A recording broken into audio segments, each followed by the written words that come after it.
Bonjour, aujourd'hui mon histoire s'intitule « L'orgueil du bandit ».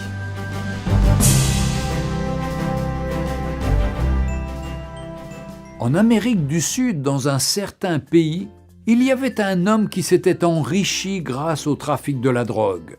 Ses nombreux crimes concernaient essentiellement ses concurrents qu'il n'hésitait pas à tuer. Mais à chaque fois qu'il comparaissait au tribunal, il était toujours innocenté. Son secret ?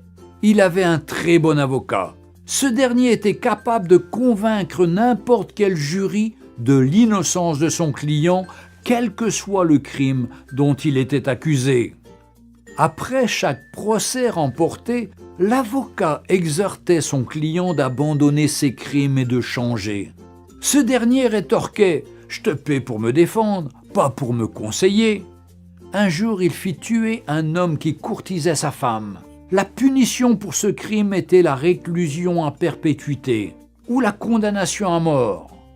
Lorsque l'affaire fut appelée devant la cour, il appela son avocat qui, une fois de plus, convaincut le jury de l'innocence de son client. En effet, bien que l'affaire fût difficile et malgré de nombreux témoignages et de preuves, il gagna le procès et son client rentra chez lui tranquillement. Comme d'habitude, l'avocat conseilla le client « Cher ami, il se peut qu'un jour je ne sois pas là. Pour toi, change ton attitude. Et attention, je suis ton patron et non ton fils. Va donner tes conseils ailleurs, lui répondit son riche client avec orgueil. Un jour, il récidiva en tuant un pasteur qui militait contre le trafic des drogues.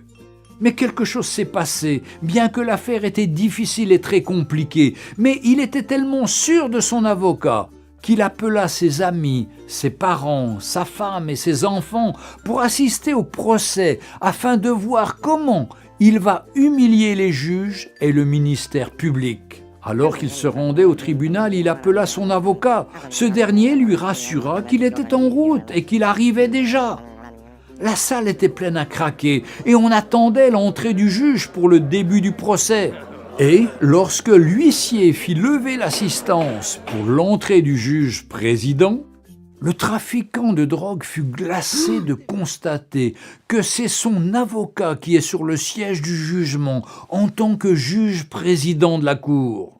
Il n'était plus un avocat, mais un juge. Lorsqu'on annonça l'ouverture du procès, le juge leva la tête et dit « Hier, j'étais votre avocat, donc je me suis battu pour vous, même lorsque vous étiez coupable. Mais aujourd'hui, je suis un juge et mon jugement doit être équitable. » Les larmes aux yeux, l'homme riche supplia le juge, mais celui-ci lui répondit « Tu as eu ta chance lorsque je te donnais des conseils, mais tu ne m'as jamais écouté et tu n'as jamais changé de vie. Désormais, tu subiras la rigueur de la loi. » L'homme fut condamné à mort pour assassinat et trafic de drogue.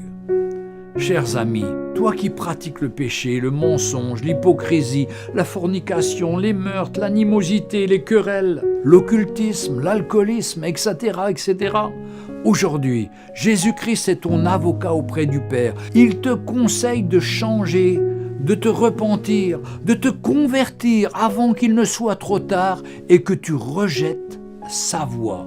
Mais un jour, il reviendra comme un juge et rendra à chacun selon ses œuvres. Il te dira « Hier j'étais ton sauveur, mais maintenant je suis ton juge. » Aujourd'hui, Jésus-Christ est notre avocat et rédempteur, mais le jour viendra où il jugera chacun équitablement. Jésus-Christ revient bientôt. Retrouvez Un jour une histoire sur www.365histoire.com.